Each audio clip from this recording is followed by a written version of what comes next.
ஆண்டவரே, எனக்கு நேசிக்கிறதுக்கு நிறைய பேர் இருக்கிறாங்க, நானும் நேசிக்கிற நல்ல நண்பர்கள் இருக்கிறாங்க, ஆனா உங்ககிட்ட வந்தா அது எல்லாத்தையும் தாண்டி நீங்க இருக்கிறீங்க. அப்படி வரணும்.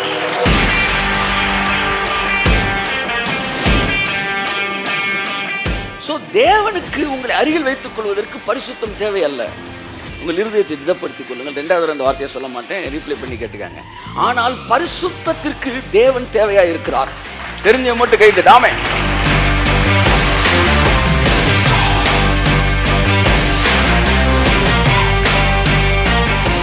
நியாயப்பிரமாணம் ஒருவனையும் பாவத்தின் விடுதலை ஆக்காது, எச்சரிக்கும். ஆனா எச்சரிப்பு ஒருத்தனை என்ன செய்யாது? விடுதலை ஆக்காது. நியாயப்பிரமாணம் எச்சரிக்கிறது, ஆனால் கிருபையோ பாவத்திலிருந்து அவனை விடுவிக்கிறது.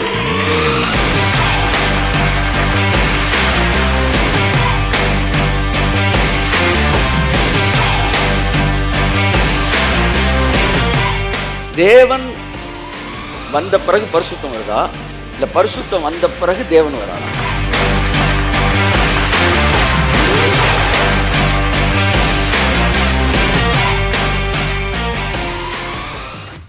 கர்த்தருடைய பிரசன்னத்திலிருந்து உங்களை வாழ்த்து வரவேற்கிறேன்.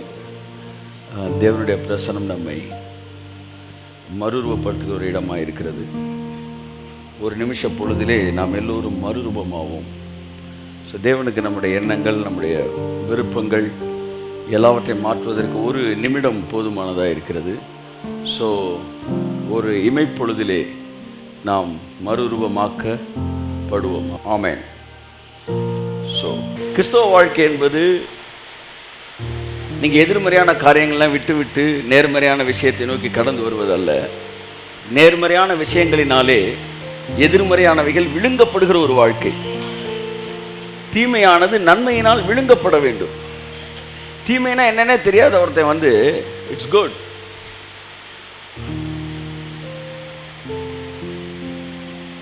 தீமையினால் ஈர்க்கப்படக்கூடிய ஒரு வாழ்க்கை அல்ல அது. நன்மையினால் தீமை விழுங்கப்படுகிற ஒரு வாழ்க்கை. நான் சொல்ற புரியுதா உங்களுக்கு? யாருமே நான் நேசிக்கல, நீங்க கடவுள்கிட்ட நேசிக்க வரீங்கன்னு வச்சுக்கோங்களேன், நீங்க என்னைக்குனாலும் போயிடுவீங்க. ஏன்னா யாரும் நேசிக்கலன்னு தானே வந்திருக்கீங்க. யாராச்சும் நேசிக்க ஆரம்பிச்சா ஒரு டவுட் இருக்கு அங்க.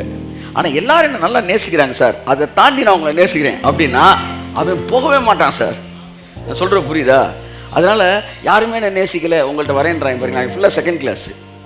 ஆண்டவரே, எனக்கு நேசிக்கிறதுக்கு நிறைய பேர் இருக்கிறாங்க, நானும் நேசிக்கிற நல்ல நண்பர்கள் இருக்கிறாங்க, ஆனா உங்ககிட்ட வந்தா அது எல்லாத்தையும் தாண்டி நீங்க இருக்கிறீங்க. அப்படி வரணும். உள்ள வரும்போது அப்படி வரணும். I have good friends. I am loved, being loved, and I am also loving others. ஆனா உங்க பிரசன்ஸ்க்கு வரும்போது இந்த அன்பு எல்லாத்தையும் விட மேலானதா இருக்கிறது. அந்த உணர்வு உங்களுக்கு இருந்துச்சுன்னா இந்த உலகத்துல எம்டியா இருந்து கடவுள்கிட்ட வர்றதில்லை, வெறுமையான பாத்திரமா இருந்து அவற்றை வருவதல்ல, நிரம்பி வழிகிற பாத்திரமா இருந்து அவரிடத்தில் வருவது. ஒரு பிச்சைக்காரனா இருந்து அவரை ஆராதிப்பதை விட ஒரு ராஜாவா இருந்து ஆராதிச்சான். பார்த்தீங்களா? ஐயா சொன்னா சார் ஆகாமியம் கூடாரம்னா எனக்கு என்னென்ன தெரியாது சார்லாம் சொல்லல. அவன் சொன்னா ஆகாமியம் கூடாரம்னா எனக்கு என்னன்னு தெரியும்யா. ஆகாமியங்களின் கூடாரங்களில் 1000 நாள் இருப்பதை விட அப்படின்னா என்னன்னு அவனுக்கு தெரியும், அந்த என்ஜாய்மெண்ட் தெரியும். ஆனா அதை விட உங்க பிரசன்ஸ் கைய அந்த என் பலனே என் துருகமே உம்மை ஆராதிப்பே, என் அரணும் கோட்டையுமே உம்மை ஆராதிப்பே, என் பலனே என் துருகமே உம்மை ஆராதிப்பே, என் அரணும் என் கோட்டையுமே உம்மை ஆராதிப்பே. அதாவது கல்றையிலேருந்து எந்திரிச்சு வந்து 3 நாள் கழிச்சு எழுப்பி விட்ட மாதிரிலாம் உட்காரக்கூடாதுங்க. அவர் பார்க்க நேசிப்பேன்னு சொல்லும் போது அப்படி சொல்லணும். யூனோ ஒன் திங், அவரோட பிரசன்ஸை அது மட்டும் உங்களுடைய என்ஜாய்மெண்ட், அதுதான் மேஜர் என்ஜாய்மெண்ட். நீங்கள் நினச்சிட்டிங்கன்னா you can enjoy every situation. Every situation இருந்து எதுவும் ஆசீர்வாதம் இல்லாதிருந்து கடவுளிடத்தில் வருவது என்பது ஒரு பெரிய விஷயம் அல்ல. ஏன்னா கடவுள்கிட்ட வந்து தான் ஆகணும். ஆனால் எல்லாம் இருந்தும் கை தட்டுங்க, வாட் இஸ் ரியல் ஃப்ரெண்ட்ஷிப் தெரியுமா? லவ் பண்ணுறதுக்கு பொண்ணுகளே இல்லாமல் இருந்து மச்சான் மாப்பிள்ளை நீ தாண்டா ஃப்ரெண்டு அப்படின்றவன் வந்து என்னைக்குனாலும் கழட்டி விட்டுறான். ஆனால் தாவீது சொன்னான், அநேகம் ஸ்திரீகளின் ஸ்நேகத்தை பார்க்கிலும். அப்படின்னா உனக்கு நிறைய ஃப்ரெண்ட்ஸ் இருந்திருக்காங்க போல, என்னன்னு தெரியல எனக்கு. உன்னுடைய நேசம் எனக்கு வெகு இனிமையாக இருந்தது. அப்போ தாவீதை நேசிக்கிறதுக்கு நிறைய கேர்ள்ஸ் ஃப்ரெண்ட்ஸ் இருந்தாலும் அவன் வந்து யோனத்தான் மேலே வச்ச love top. It's a sign of friendship. புரியுதா உங்களுக்கு? அப்போ இது எல்லாமே ஒரு டிமினிஷ் ஆயிடுது, இது எல்லாமே பவர்லெஸ் ஆயிடுது. அப்போ ஃபார் எக்ஸாம்பிள் ஒரு ஒரு ஒரு ஒரு சின்ன பிள்ளைய வந்து ஒருத்தன் கடத்தி அந்த என்ன சொல்ல வந்து அந்த என்னது நகை அந்த ஜுவல்ஸுக்காக என்ன செஞ்சேன், சாக்லேட் இப்படி காட்டினோன்னா பார்த்தோன்னே அப்படியே சாக்லேட்டு முறுக்கு அது இதுன்னு கொடுத்து சாப்பிட்ற ஐட்டமாக கொடுத்து கூட்டிகிட்டே போயிட்டான். இந்த பிள்ளை இதை பார்த்துட்டே போயிடுச்சு, எல்லாத்தையும் கழட்டிட்டான், கூட்டிகிட்டு போயிட்டுருக்கிறான். அவங்க அப்பா தேடிட்டே வந்தவர் அந்த பேரை சொல்லி அப்படியே கூப்பிடுறாரு. கூப்பிட்டு வந்தோடனே தன்னை அந்த பிள்ளை இருக்கிற இடத்துக்கு வந்தது பிள்ளையை கூப்பிட்டோன்னே அந்த பிள்ளை டக்குன்னு அப்பா சத்தத்தை கேட்டோன்னே கையில் இருக்க எல்லாத்தையும் போட்டுட்டு அப்படியே ஓடிடுச்சான். That's what father's love. இந்த உலகத்தில் டெவில் யூஸ் பண்ணுற எல்லா மெத்தட்ஸும் அது வந்து பவர்லெஸ். அதனால் நீங்கள் கடவுள் சமூகத்துக்கு வரும்போது தைரியமாக உள்ளே வரணும். ஆண்டவரே என்னை சுற்றி 1000 ஆசீர்வாதங்கள் இருக்கிறது, ஆனால் உம்முடைய அன்போ அது எல்லாவற்றிலும் மேலானது. ஆமென். ஸோ அந்த லவ்லேயே நீங்கள் வாழ்ந்து பழகினீங்கன்னா, ஜென்ரேட்டரில் வந்து ஓடிக்கிட்டு இருக்குன்னு வச்சுக்கோங்களேன், சர்ச்சு கரண்ட் வந்தாலும் தெரியாது, சொல்லுங்கள் போனாலும் எங்களுக்கு தெரியாது. இந்த சென்ஸ் லைட் அது வந்து என்ன சொல்ல வந்து ஒரு ஒரு தேவை முக்கியத்துவம் இல்லாத ஒரு இடமாயிருது. இப்போ பெரிய பெரிய கிரவுண்ட் மீட்டிங்லாம் கரண்ட்டில் போட மாட்டாங்க, இதெல்லாம் போடுவாங்க ஜென்ரேட்டரில். அப்போ ஏரியாவில் கரண்ட் வரலாம் போகலாம். ஏன்னா நாங்கள் வந்து அந்த கரண்ட்டில் போல, இப்போ நாங்கள் ஜென்ரேட்டரில் போயிட்டுருக்கோம். அப்படி தான் காட்ஸ் லவ்வில் நீ கனெக்ட் ஆகிட்டினா மற்ற லவ் கனெக்ட் ஆனாலும் டிஸ்கனெக்ட் ஆனாலும் உனக்கு தெரியவே தெரியாது. எப்போ டிஸ்கனெக்ட் ஆச்சு கையை தட்டுங்க சார். எத்தனை பேர் அந்த அந்த சஸ்டெயினிங் அந்த ஒரு லவ்வில் சஸ்டெயின் பண்ண விரும்புகிறீங்க? அதில் இருந்தீங்கன்னா நீங்கள் வந்து ஒரு விஷயத்தை கண்டுபிடிக்க லேட் ஆகும். நான் டிவி பார்க்காம ஒரு 1.5 வருஷத்துக்கு மேலே என் வீட்டில் நான் பேச்சுலர் இருந்த டைமு என் ரூமில் தனியாக ஒரு டிவி இருக்கும் மாட்டில். அதை ஒரு வருஷத்துக்கு மேலே அதை பார்க்கவே மறந்துட்டேன். 1 வருஷம் கழித்து சரி ஒரு நாள் டிவி பார்ப்போண்டா அப்படின்ட்டு இவங்க நம்மளை சொல்கிறான், இல்லை டிவி பார்க்குற படம் பார்க்குற, நீ 1 வருஷம் டிவி பார்க்காம வீட்டுக்குள்ள வச்சு நீ இருந்துடுறா, நீ பேச்சுலர் லைஃபு நீ சொல்கிற நான் கேட்குறேன். ஆனால் அதான் சொல்ல வரேன் நான், இன்றைக்கி நம்ம பார்த்தாலும் அதுக்கு நம்ம அது நம்ம அடிமைப்படுத்த முடியாது சொல்ல வரேன். பார்த்து 1 வருஷம் கழித்து போடுறேன், ஒன்றுமே வரல, புள்ளியாக வருது. என்னப்பா வந்து அப்படின்னு கேபிள் கனெக்ஷனை கூப்பிட்டு, என்ன சார் வந்து படமே வரலன்றேன். உங்கள் கனெக்ஷனை கட் பண்ணி 8 மாதம் ஆச்சு சார். நான் 8 மாதம் ஆச்சா? நீங்கள் டிவியே போடுறது இல்லை. அப்படித்தான் நம்ம இந்த உலகத்து விஷயங்கள் எல்லாம் விட தேவனோட கனெக்ட் ஆகிருந்தோம்னா இந்த உலகத்தில் இருக்கிற பிளெஸ்ஸிங்ஸ் வந்தாலும் வராட்டினாலும் ரிலேஷன்ஷிப் இருந்தால் இல்லாட்டினாலும் அதை தாண்டி ஒரு லைஃபு.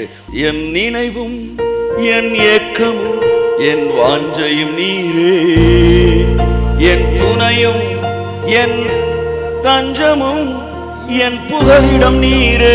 சொல்லுங்க.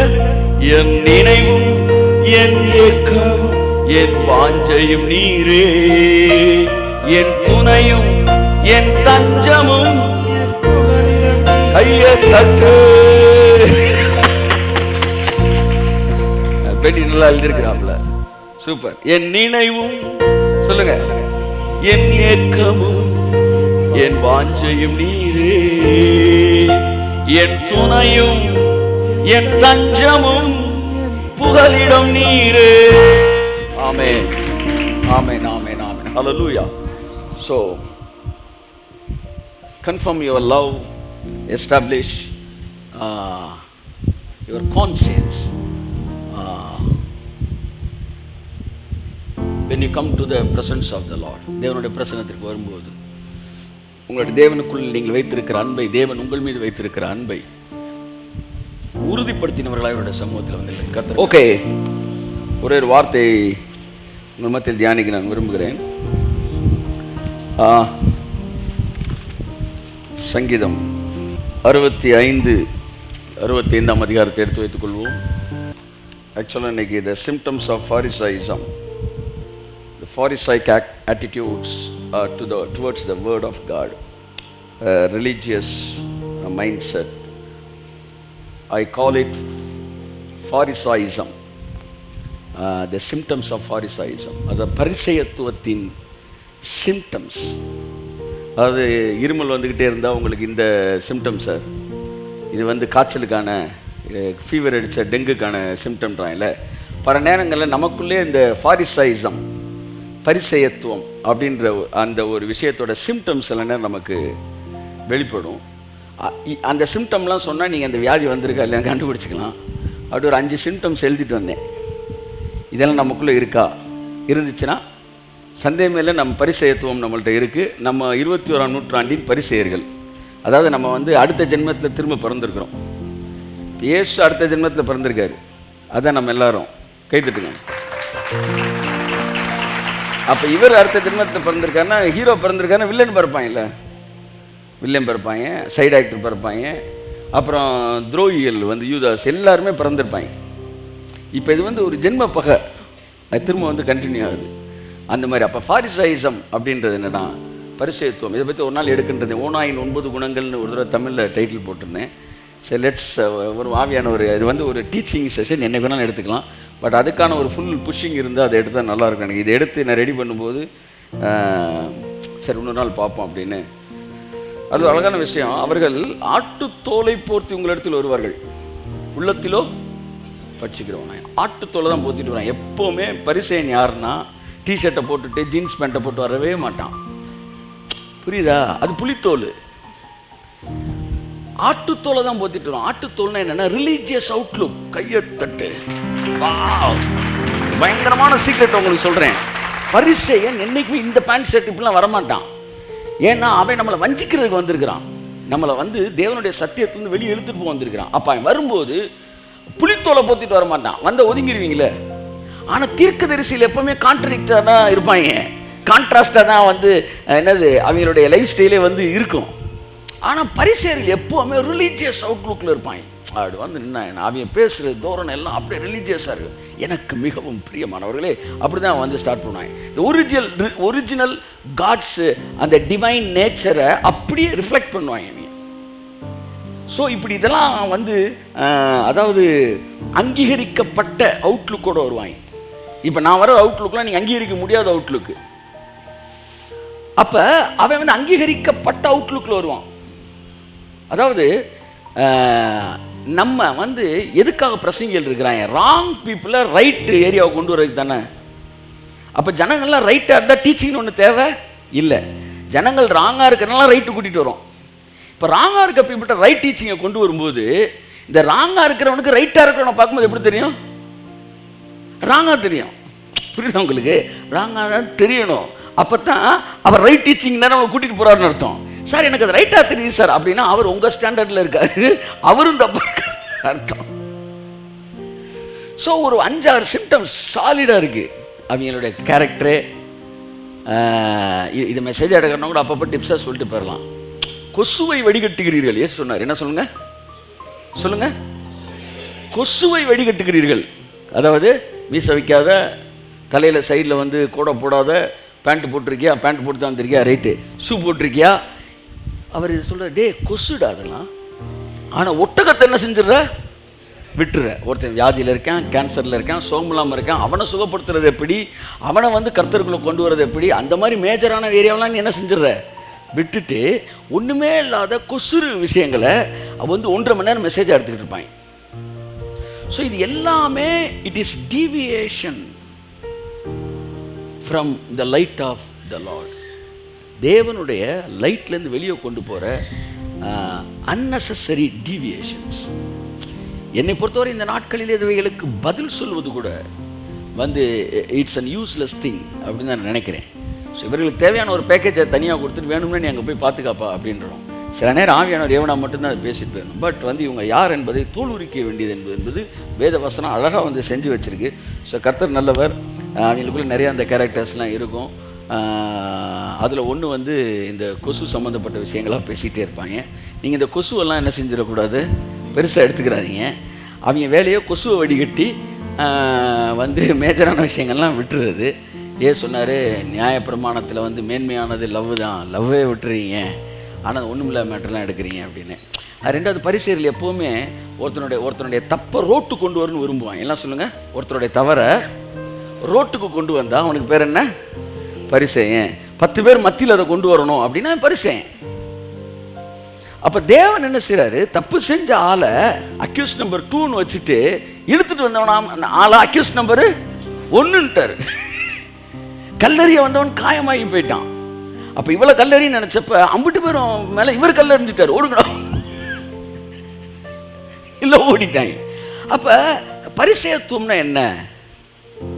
ஆனால் இயேசு என்ன சொன்னார், ஒருவன் உனக்கு விரோதமாய் பாவம் செய்தால் நீயும் அவனும் தனித்திருக்கையில். கை தட்டுங்க அவருக்கு, வா நல்லா தட்டுங்க சார். நீயும் அவனும் தனித்திருக்கை. இயேசுவின் சீசன் என்பவன் தனித்திருக்கையில் பேசுகிறவன். அவருடைய தப்பிதத்தை அவனுக்கு உணர்த்து.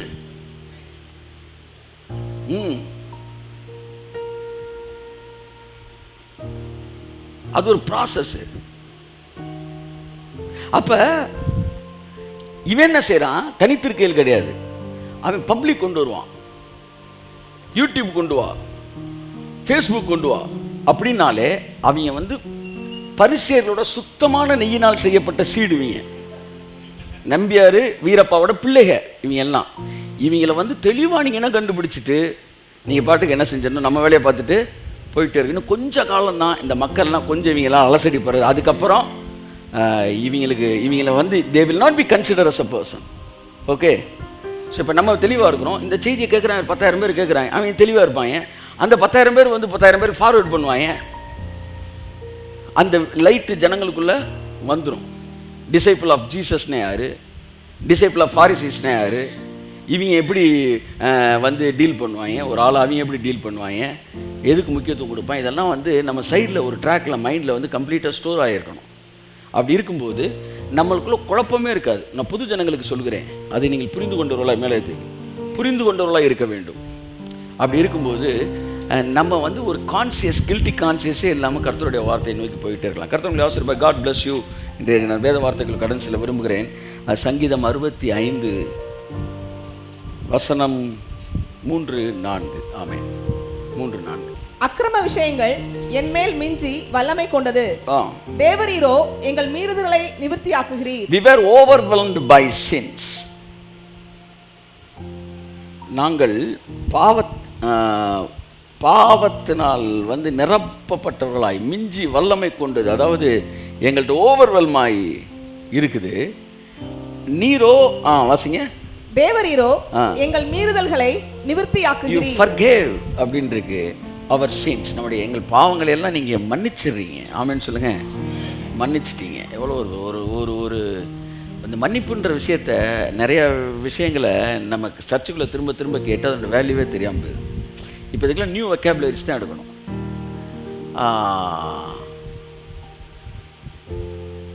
மன்னிப்பு என்பது ஒரு மகத்தான ஒரு வார்த்தை. அது ஒரு பெரிய replacement. Christian life is not a changed life, it's a exchanged life. Exchanged.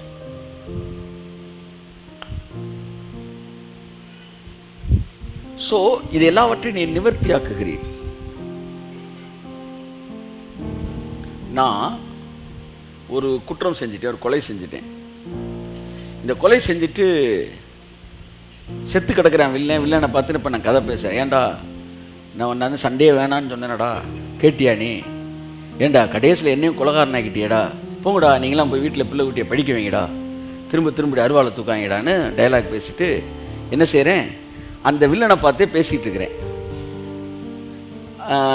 என்ன இப்படி வெட்ட வச்சிட்டியடா, ஒழுங்காக நான் வாழணும்னு நினச்சேன், கல்யாணம் கட்டி கூட்டி போய் வாழ, அது வந்து ஏதோ ஒரு படம் விடுங்க. ஆனால் வில்லனை பார்த்து இப்படி கதறான்.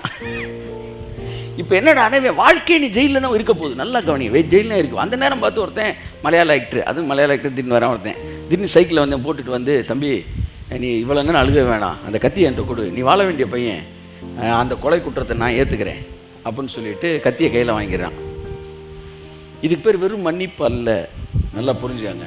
அடுத்து 20 வருஷம் உள்ளே இருக்க வேண்டியவன் வெளியே இருக்க வேண்டிய ஒருத்தன் உள்ளே போனதுனால இந்த ஒருத்தன் வந்து அந்த குற்றத்தை அவன் ஏற்றுக்கிறான்ல, இவன் எப்படி வாழ்க்கை வாழுவதற்கு தகுதி உடையவனோ அந்த வாழ்க்கையை வாழுவதற்கு அவன் தகுதி உள்ளவனாய் மாறுகிறான். நான் பேசும்போது இயேசுவை நீங்கள் நினச்சிங்கன்னா உங்களுக்கு கரெக்டாக தெரியும். இவன் எப்பேற்பட்ட ஒரு வாழ்க்கையை வாழ்வதற்கு தகுதி உள்ளவனாய் இருக்கிறானோ அந்த தகுதி இவனுக்கு போகிறது. இவன் ஜெயிலுக்குள்ளே போனவொடனே இவன் வெளியில இருந்து எவ்வளவெல்லாம் சுதந்திரமாக அனுபவிக்கலாம், அதை ஃபுல்லாக அவன் அனுபவிக்கலாம். இப்போ நான் என்ன சொல்ல வரேன்னா, இயேசு உங்கள் பாவங்களை சுமந்து கொண்ட போது இப்போ நீங்கள் இயேசு தன்னுடைய நீதியில் இந்த பூமியில் எப்படி ஒரு ஸ்டாண்டர்ட் லைஃப் வாழ்வாரோ அந்த ஸ்டாண்டர்ட் லைஃப் வாழக்கூடியவர்களாக நீங்கள் மாறுகிறீர்கள். It is not just a forgiven life. ஆஹா, இயேசு என் பாவத்தை மன்னிச்சிட்டாரு, அதனால ஜஸ்டின் இனிமே ஜஸ்டினா வாழ்வான்ல, ஜஸ்டின் இனிமே இயேசு கிறிஸ்துவோட ஸ்டாண்டர்ட்ல நான் வாழ போறேன். ஏன்னா it is an exchanged life. என் பாவம் போனப்ப அவர் ஜஸ்டினா மாறிட்டாரு. அவர் ஜஸ்டினா மாறின நேரத்தில் நான் இயேசுவா மாறிட்டேன். அப்ப ஜஸ்டினோட ஸ்டாண்டர்டுக்கு அவர் இருக்கும்போது நான் இயேசுவோட ஸ்டாண்டர்டுக்கு வாழணும். நீ மன்னிக்கப்பட்டவன்னா என்ன அர்த்தம்னா, நீ இயேசு கிறிஸ்து இந்த பூமியில் வாழும்போது எப்பேற்பட்ட ஒரு சக்சஸ்ஃபுல் லைஃப் வாழ்வாரோ அதை போல ஒரு வெற்றிகரமான வாழ்க்கை வாழ்வதற்கு நீ தகுதி பெற்றவனாய் இப்பொழுது பூமியில் இருக்கிறாய். கரங்களை தட்டி கர்த்தருக்கு நன்றி சொல்லுவோம். ஆமென். I am deserved to live a standard of Jesus Christ, to live a life in the standard of Jesus Christ. இயேசு கிறிஸ்துவோட ஸ்டாண்டர்டில் இந்த பூமியில். ஏன்னா இப்போ என் பாவத்தை போனப்ப அவர் நீதி எனக்கு வந்துருச்சு. எனக்கு மன்னிப்பு மட்டும் கிடைக்கல, எனக்கு எந்த நீதி வந்துருச்சு? அவர் நீதி வந்துருச்சு. ஒரு மிகப்பெரிய ஹிஸ்டரி ஒரு செகண்டில் மாற்றி எழுதப்பட்டது. அப்போ நான் என்ன சொல்ல வரேன், நான் மன்னிக்கப்பட்டேன் சார் அப்படின்னு நீங்கள் மன்னிக்கப்பட்டேன் சார் ஏதோ வாழ்ந்துக்கிட்டு இருக்கேன் சார் அப்படி சொல்ல முடியாது. நான் மன்னிக்கப்பட்டேன் ஏதோ வாழ்ந்துக்கிட்டு இருக்கேன்ல, நான் மன்னிக்கப்பட்டதுனால இயேசு இந்த பூமியில் வாழும்போது எப்படி ஒரு வியாதி இல்லாத வேதனை இல்லாத தன்னை சுற்றி இருக்கிறவர்கள் எல்லோருக்கும் ஆசீர்வாதமான ஒரு வாழ்க்கை வாழ்ந்து கொண்டு இருந்தாரோ அப்படியே நானும் வாழுவதற்கு அவருடைய நீதியை பெற்றவனாய் நான் இருக்கிறேன் என்பதுதான் உண்மை. கர்த்தர் நம்மை ஆசீர்வதிப்பார். So this is the power of forgiveness. என்ன சொல்கிறேன், அக்கிரமம் எங்கள்கிட்ட மிஞ்சி வல்லமை கொண்டுருச்சு. அடுத்த வசனத்தில் சொல்கிறான், வாசிங்க. உம்முடைய பிரகாரங்களில் வாசமா இருக்கும்படி நீர் தெரிந்து கொண்டு, உங்க பிரகாரத்துல உங்களுடைய பிரசன்ஸ்ல வாசமா இருக்கும்படி நீர் தெரிந்து கொண்டு சேர்த்து கொள்ளுகிற மனுஷன் பாக்கியவான். கை தட்டுங்க ஒருத்தவருக்கு. ஆமென். சேர்த்து கொள்ளுகிற மனுஷன் பாக்கியவான். அடுத்து, உம்முடைய பரிசுத்த ஆலயமாகிய உம்முடைய வீட்டின் நன்மையால் திருப்தியாவோ. கை தட்டுங்க ஒருத்தவருக்கு. ஆமென். Blessed are those you choose and bring near to live in your courts. We are filled with the good things of your house, of your holy temple. என்ன சொல்றாங்க, நீங்க வந்து உங்க பக்கத்துல வாழ்றதுக்குன்னு நீங்க யாரை செலக்ட் பண்ணிக்கிறீங்களோ அவன் ரொம்ப கொடுத்து வச்சவன். ஏன்னா உங்கள்கிட்ட இருக்கிற நன்மையெல்லாம் அவன் திருப்தி ஆகிட்டே இருப்பான். என்ன இந்த சங்கீதக்காரன் சொல்ல வர்றாருன்னா, இது தாவீதோட சங்கீதம் தான். என்ன சொல்ல வர்றாருன்னா, எங்கள்கிட்ட எவ்வளோ பாவங்கள் இருக்கு, அது எங்களை மிஞ்சி வல்லமை கொள்ளுது. அப்போல்லாம் சிலுவைக்கு முன்னாடி சொல்கிறோம். ஆனாலும் நாங்கள் இப்படி வாழ்ந்தாலும் நீங்கள் எவனை சூஸ் பண்ணி உங்கள் கூட இருக்கிறதுக்கு செலக்ட் பண்ணி வச்சுக்கிறீங்களோ அவன் பாக்கியவான். ஏன்னா அவன் பாவியா வந்தாலும் உங்கள்கிட்ட இருக்க நன்மையினால அவன் மறுரூபமாக்கப்படுகிறான். ஆமென். So being in God's presence, அது என்ன செய்து உங்க அருகில் சேர்த்துக் கொள்ளுகிற மனுஷன் பாக்கியவான், கொடுத்து வைத்தவன். இந்த இடத்துல பாருங்க, நல்லா கவனிங்க. பரிசுத்தமான அவர் சூஸ் பண்ணலையாம். ஏன்னா சொல்ல நாங்கள் எல்லாம் பாவின்டான் முந்தின வசனத்தில். இந்த பாவியல்ல நீ யாரை சூஸ் பண்ணி பக்கத்தில் வைக்கிறீங்களோ அவன் ரொம்ப கொடுத்து வச்சவன்.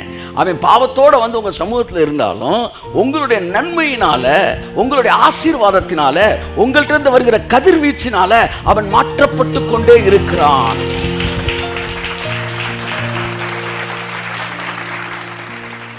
ஸோ தேவனுக்கு உங்களை அருகில் வைத்துக் கொள்வதற்கு பரிசுத்தம் தேவையல்ல. உங்கள் இருதயத்தை திடப்படுத்திக் கொள்ளுங்கள். 2வது அந்த வார்த்தையை சொல்ல மாட்டேன், ரீப்ளை பண்ணி கேட்டுக்காங்க. ஆனால் பரிசுத்தத்திற்கு தேவன் தேவையா இருக்கிறார். தெரிஞ்ச மட்டும் கை தட்டாமே ஒரு அல்லேலூயா சொல்லுங்க. தேவனுக்கு என்னை அணைப்பதற்கு பரிசுத்தம் தேவையில்லை, ஆனால் பரிசுத்தத்திற்கு தேவன் தேவைப்படுகிறார். தேவன் இல்லாமல் நீ பரிசுத்தம்னு ஒன்று என்ன செய்ய முடியாது, வாழ முடியாது.